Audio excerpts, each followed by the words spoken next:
Дархан авраг сухад сумо авраг давгдарч нарын олонний өмнө уушлуулгын бүх хийсэн явдал бүтэн 2 өдрийн турш шуугиан тарьсан сэдэв болж байна. Давга аврагийн хувьд одоо Японы сумод байхдаач толгой бүхэлгүй хүн энд бүхийгөөд байдаг нь ямар ч учиртай юм. Чухам юунаас болж хаана хэний өмнө хэнд зориулж толгойгоо бүхийлгэж сасгаас авиртлаа яагаад байгааг нь ёстой яаж чичээгээд ойлгохгүй байна. Монголын ард түмэн чөлөөтийн хоёр дасгалжуулагчийг хаад үзээгүй. Илэрхийл авир хийсэн шудраг ус өмнө тим их зориг гаргаж дэлхийн нийтийн өмнө Монгол хүний хөдөлсийг үзүүлж чадсан тэр хоёрыг харин ч алдаршуулан шагнах ёстой баймаар юм. Та нарт л ад үзэгдээд байгаа болохоос гадаадын хэвлэлүүд спорт сонирхогчдын хувьд харин монголчууд алтан медаль авсаас илүү тесрэлт хийсэн үйл явдал манай хоёр дасгалжуулагч луйвэрчин шүүгч нарын өдөөс хувцас тайлж шидсэн явдал юм.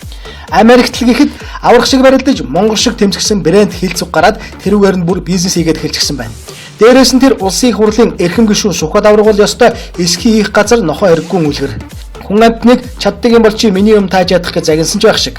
Тоон дотор үсэг цохиж явна гэдэг шиг олимпийн тоосч үзээгүй байж юугаа мэдэж тэгж авирлаж байгаа юм бол.